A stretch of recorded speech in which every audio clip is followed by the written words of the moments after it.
দেশে বিনিয়োগ সহজ করতে একীভূত হচ্ছে বিডা, বেবজা সহ ৬টি সরকারি সংস্থা। একীভূত প্রতিষ্ঠানের নাম হবে বিনিয়োগ উন্নয়ন সংস্থা। প্রধানমন্ত্রীর সভাপতিত্বে সমন্বয় সভায় এমন প্রস্তাব তোলার পর প্রক্রিয়া এগিয়ে নিতে গঠন করা হয়েছে কমিটি। ১ মাসের মধ্যে প্রতিবেদন জমা দেবেন তারা। মুন্নাফ রশিদের রিপোর্ট। ব্যবসা সহজীকরণের সূচকে বরাবরই পিছিয়ে বাংলাদেশ। বিনিয়োগে অন্যতম বড় বাধা হিসেবে চিহ্নিত করা হয় সরকারি দপ্তরের ভোগান্তিকে।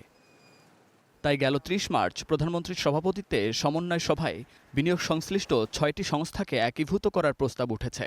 এতে বলা হয়েছে, বিনিয়োগ উন্নয়ন কর্তৃপক্ষ বিডা, রপ্তানি প্রক্রিয়াকরণ এলাকা কর্তৃপক্ষ বেবজা, অর্থনৈতিক অঞ্চল কর্তৃপক্ষ বেজা, হাইটেক পার্ক কর্তৃপক্ষ, পাবলিক প্রাইভেট পার্টনারশিপ কর্তৃপক্ষ এবং ক্ষুদ্র ও কুটির শিল্প কর্পোরেশন বিসিককে একীভূত করে বিনিয়োগ উন্নয়ন সংস্থা গঠন করা হবে। সরকারের নির্বাচনী যে ম্যানিফেস্টো, সেখানে কিন্তু বেশ কিছু প্রতিশ্রুতি আছে।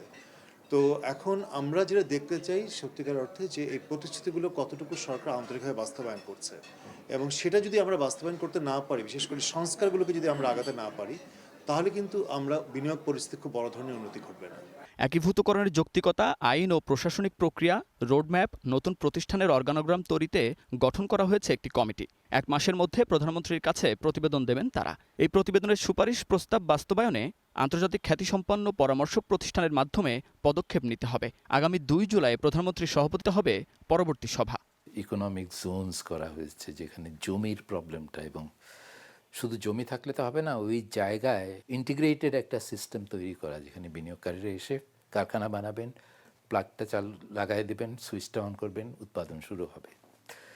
তো ওখানে কিছু কিছু কাজ হচ্ছে, কিন্তু কোনো কাজই পরিপূর্ণতা পায়নি। তো ২ জায়গায় আমার মনে হয় গুরুত্বপূর্ণ। একটা হলো এই ইকোনমিক জোনসগুলোকে প্রস্তুত করা, তাহলে ইনফ্রাস্ট্রাকচার সমস্যাটা অ্যাড্রেসড হয়, আর রেগুলেটরি প্রসেসটাকে বিনিয়োগ বান্ধব করে। বিশ্লেষকরা বলছেন, বিনিয়োগ সংক্রান্ত সব সেবা একটি প্রতিষ্ঠানের অধীনে হলে কমবে জটিলতা।